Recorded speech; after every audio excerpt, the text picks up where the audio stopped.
मुअज़्ज़ज़ सामईन, रमज़ानुल मुबारक के अंदर हमें बहुत सी इबादत का तोहफ़ा मिला है।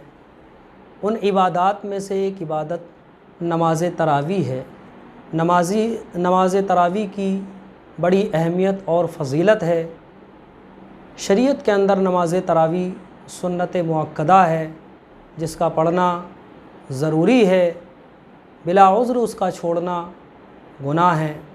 हम देखते हैं कि बहुत सारे लोग ऐसे हैं कि जो नमाज़ तरावी या तो बिल्कुल पढ़ते ही नहीं हैं, या कुछ लोग ये भी मिजाज और तरीक़ा इख्तियार करते हैं कि 3 दिन के अंदर कहीं कलामुल्लाह सुन लिया और तरावी को तर्क कर दिया बाकी अय्याम में, या 10 दिन कहीं कलामुल्लाह तरावी में उन्होंने सुन लिया और बाकी अय्याम में नमाज़ तरावी को तर्क कर दिया। नहीं, ऐसा नहीं होना चाहिए।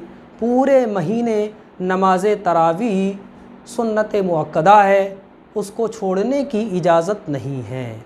अगर कोई शख्स 3 दिन में या 10 दिन में या 15 दिन में नमाज़ तरावी में कलामुल्लाह सुन लेता है तो उसका ये कलामुल्लाह जो सुनना है ये सुन्नत अदा हो गई कि एक मरतबा उसने कुरान करीम को नमाज़ तरावी में सुन लिया।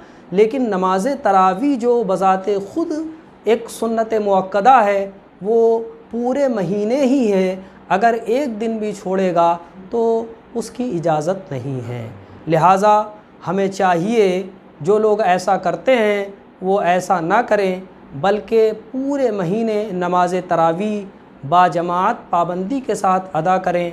अगर कभी किसी उज़्र की बिना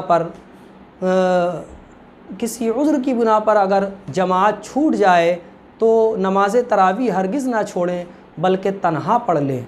तो नमाज़ तरावी हमें पाबंदी के साथ अदा करनी चाहिए। परवरदिगार आलम हमें नमाज़ तरावी की पाबंदी की तौफ़ीक़ मरहमत फ़रमाए। आमीन।